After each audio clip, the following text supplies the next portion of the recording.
আপনি যখন নীরব থাকেন তখনই আপনি উচ্চতর জ্ঞান, উচ্চ শক্তি উপলব্ধি করতে পারেন। এই কারণেই মানুষ যখন ঈশ্বরের কাছে প্রার্থনা করেন তখন নীরব থাকেন। নীরবতা এবং হাসি দুটি শক্তিশালী হাতিয়ার।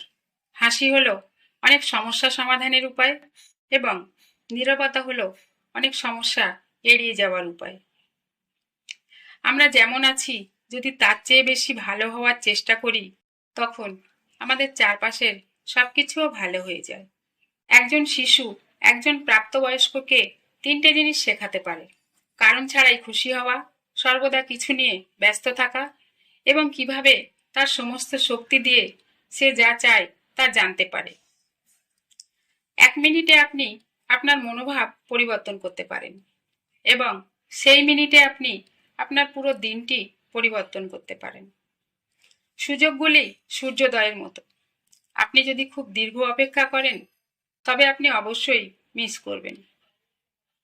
আপনি যদি সকালে উঠে মনে করেন যে ভবিষ্যৎ আরো ভালো হতে চলেছে তবে এটি একটি উজ্জ্বল দিন, অন্যথায় এটা নয়। সকালে জেগে উঠেই নিজের চিন্তা ভাবনা এবং ধারণাগুলির জন্য একটি জায়গা রাখা উচিত। উঠেই ফোন চেক করা গুরুত্বপূর্ণ কাজ নয়। সকালের নীরবতা অনেক প্রত্যাশা রাখে এবং রাতের নীরবতার চেয়ে বেশি আশাবাদী হয়।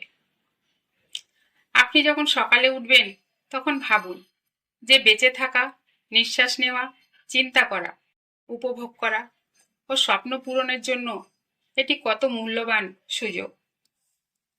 পরিশ্রমের পরও যখন স্বপ্ন পূরণ হয় না তখন কেবল নীতি নয়, বরং নিজের পথ বদলান, কারণ গাছও সবসময় পাতা বদলায়, শিকড় নয়। হাজারো জটিলতা আর অজস্র চেষ্টা, এরই নাম জীবন।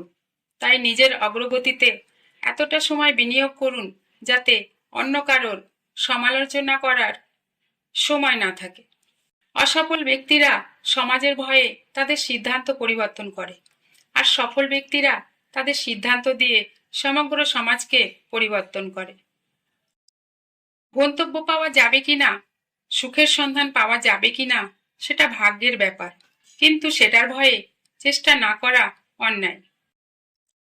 জীবনটা খুব সুন্দর, কখনো হাসায় আবার কখনো কাঁদায়, কিন্তু যে সুখে থাকতে শিখে যায় জীবন তার সামনে মাথা নত করে। যখন লোকজন তোমাকে হিংসা করতে শুরু করবে তখন বুঝে নিও তুমি সঠিক পথেই আছো।